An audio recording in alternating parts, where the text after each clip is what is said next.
System की अपनी खामियां हैं। सिस्टम की वजह से ईमानदार व कर्मठ ऑफिसर को हर काल में वेदना सहनी पड़ी है। 90 के दशक में तो गोवा के एक ईमानदार कस्टम ऑफिसर कास्टो फर्नांडिस को सीबीआई ने ही हत्या के जुर्म में फंसा दिया था, जिससे बहुत बड़े स्मगलर व उच्च राजनीतिक हस्ती की इमेज पर धब्बा न लगे। फिल्म कास्टो एक जीते जागते शख्स की कहानी है। सीबीआई किस तरह काम करती है, इसको लेकर आए दिन हम जो खबरें सुनते रहते हैं वह भी इसी फिल्म का एक हिस्सा है। और जो हकीकत है, कास्टो फर्नांडिस अब भी जीवित हैं और उनकी कहानी अब लोगों के बीच पहुंचने जा रही है।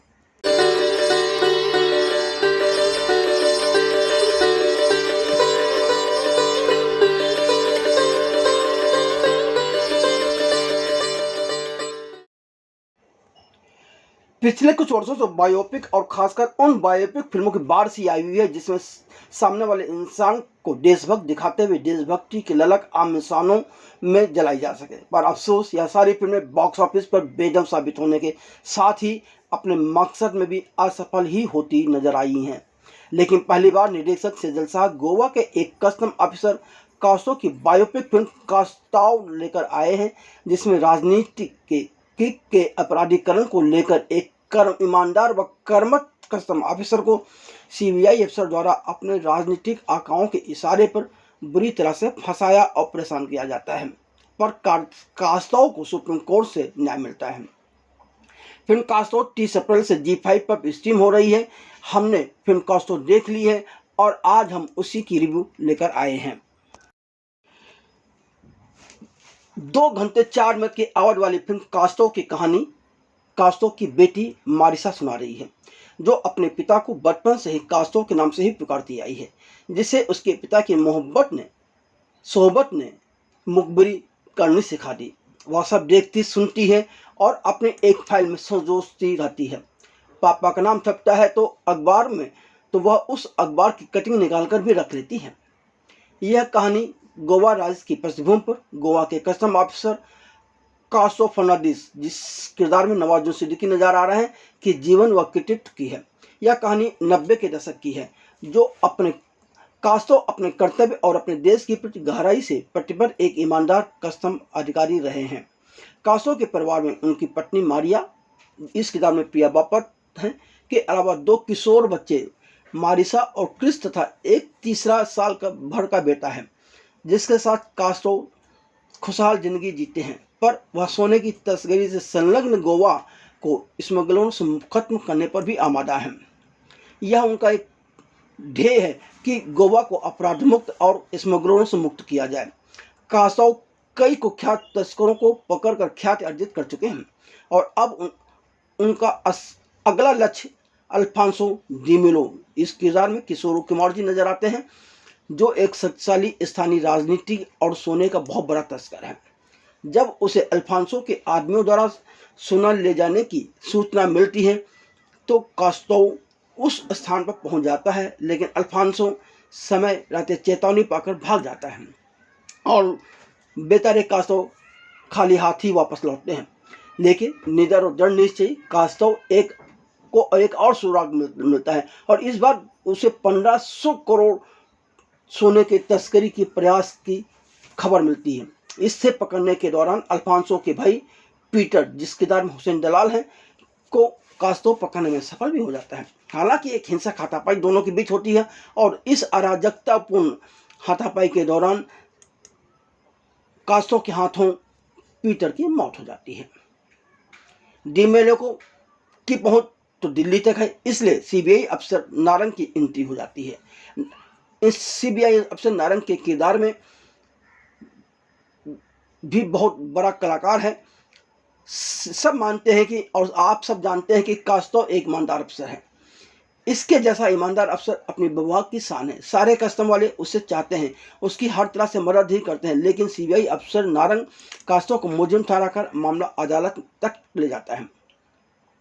कोर्ट रूम ड्रामा शुरू होता है, जिसमें कास्टो खुद को हत्या के आरोप में फंसा हुआ पाता है और मामला जिला अदालत से लेकर सर्वोच्च न्यायालय तक पहुंचता है।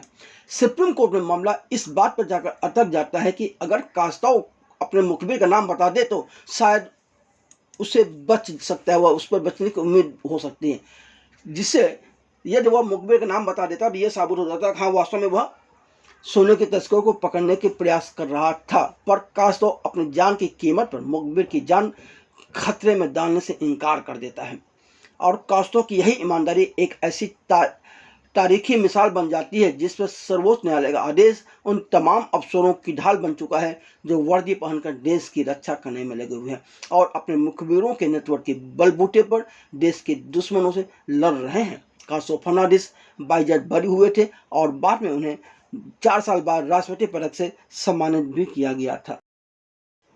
चलिए अब जानते हैं कि फिल्म कास्ट्रो के प्लस और माइनस पॉइंट क्या हैं।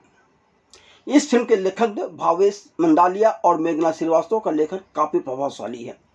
फिल्म देखकर एहसास होता है कि फिल्म की रिसर्च टीम ने काफ़ी मेहनत से अच्छा रिसर्च किया है। बेहतरीन स्क्रिप्ट के चलते फिल्म अंत तक दर्शकों को बांध कर रखती है।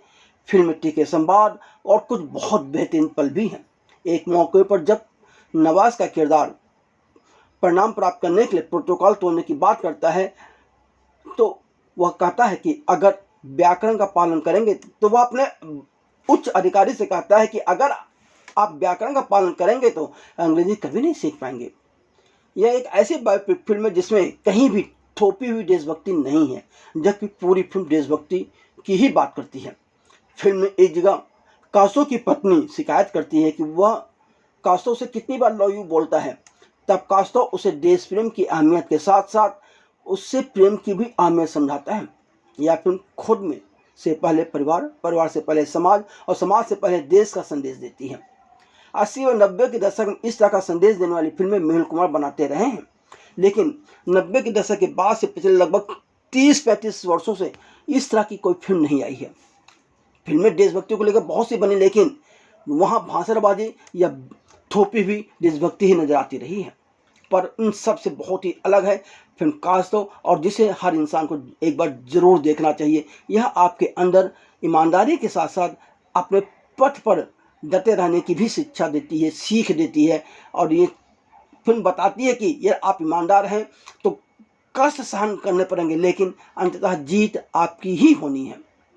लेखक दो ने कास्ट्रो की पत्नी के मानसिक दंड को बहुत ही बेहतर तरीके से उकेरा है, जिसे देखते हुए आम गृहिणी उसके साथ रिलेट करती हैं और महसूस करती हैं कि वह उन्हीं की तरह है। बतौर निर्देशक सेजल शाह की सबसे बड़ी चूक यह है कि उन्होंने फिल्म को पूरी तरह से कास्ट्रो की निजी जिंदगी तक ही सीमित कर रख दिया है।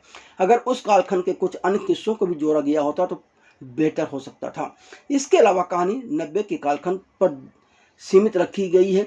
जैसे जैसे पटकथा वह इसके किरदारों के चारों तरफ केंद्रित होनी शुरू होती है, निर्देशक की पकड़ फिल्म के कथानक से ढीली पड़ने लगती है।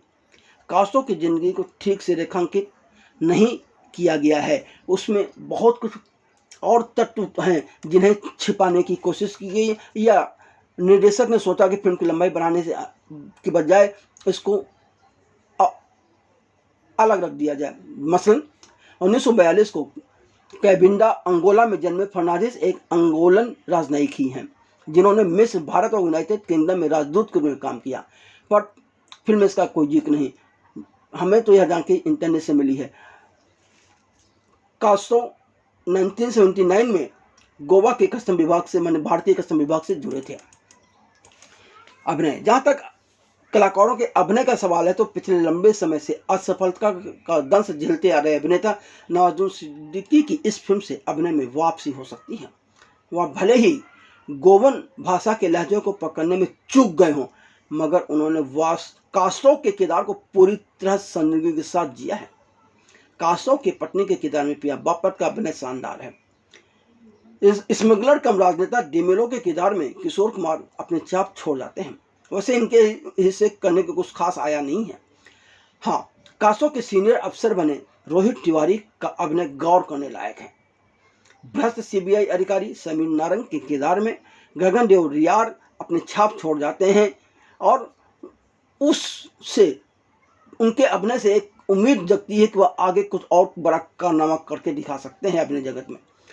जबकि फिल्म में उनकी उपस्थिति बहुत संक्षिप्त है, पर वह बहुत मजबूत प्रभाव छोड़ जाती है। कुल मिलाकर हम यही कहेंगे कि फिल्म कास्ट्रो एक ऐसी फिल्म है जिसे आप देखकर आनंद ले सकते हैं। जाने अनजाने हो सकता है कुछ चीज़ें आप उससे सीख भी लें, ना सीखें तो कम से कम यह एक रोचक कहानी है और एक ऐसी कहानी है एक ईमानदार अफ़सर की जिसे जानना हर इंसान को चाहिए।